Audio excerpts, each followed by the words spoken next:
Hi mga kapreni! Hindi nakapasok si Kuya Ken at nilalagnat pa rin. Bibili sana ako ng lugaw dito sa amin kaso hindi nagtinda. Sa kanto na lang ako bibili at sumakay ako sa tito ko. Wala na ding gamot kaya bibili rin ako. Ay talaga namang wala lahat, Hanes.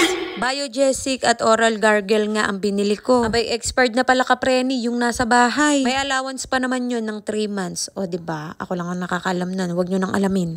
Masarap daw ang lugaw dito kapreni kaya dito ako bumili. Masusubukan kung talagang masarap. Haha! Bumili na din ako ng pandesal at masarap to kapares ang lugaw. 30 pesos, 15 pieces, 2 isa. Hinintay na ako ng tito ko at saglit lang naman ako bumili. Buti na lang nandyan ang tito ko. Maaasahan, serbisyong, totoo lamang. Charis!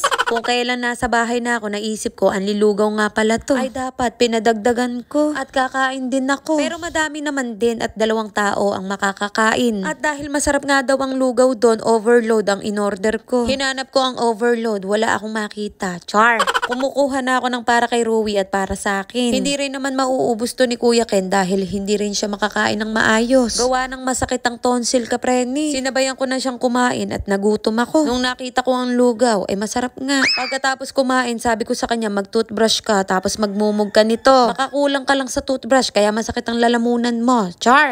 Di na malaya ng Kuya Ken na may batang sumunod sa kanya. Kinuha ang cellphone. Ay talaga naman itong batang to. Ay pagkakalikot, buti na lang hindi hinulog yung cellphone. Pumunta dito sa kwarto, di ko pa alam yan kapreni. Tapos may nakita akong biglang nahulog. Ay kasasabi ko lang buti hindi hinulog. Ay nahulog na nga. Kakagising lang yan kapreni at nauna pa kami ng kuya niya magising sa kanya. Nagpupuyat kasi kapreni at tanghali nang nagigising minsan. Nakala mo naman anak mayaman. Mukha lang anak mayaman pero hindi. Gusto ko sanang iparinig sa inyo yung kinakanta ko dyan. Makabasag pinggan ng boses. Ay, talaga naman. Heto't magluluto na naman tayo ng sipu egg. Hindi ko naman to favorite pero nagkataon lang at may nagtinda. Kung hindi ka magbabasa kapreni, ay baka magkamali ka. Crab and corn, cream of mushroom. Hindi naman sila ganong nagkakalayo, basahin mo na lang, o diba? Hirap kang bumasa, ay parehas tayo.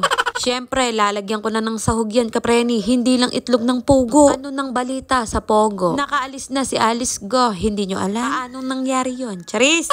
Bawang sibuyas. Sunod mo na ang karne. At kapag okay na, isunod mo na ang gulay. Pampahaba ng buhay. 100 pesos to kapreni. Karami no? Tapos may kasama pang itlog ng pugo. Ikaw na nga lang ang maglalaga. Ay maya-maya na nga lang kapreni, ay nag-iinit ang cellphone ko. Kaya hindi ko na videohan ang paglalagay ko ng kung ano-ano. Pagpasensyahan nyo na ha. Bawal magalit dito. Dapat ako lang. Sorry na. O siya, hanggang dito na lang ang video-video. Maraming salamat sa mga nanood. Bye mga kapreni.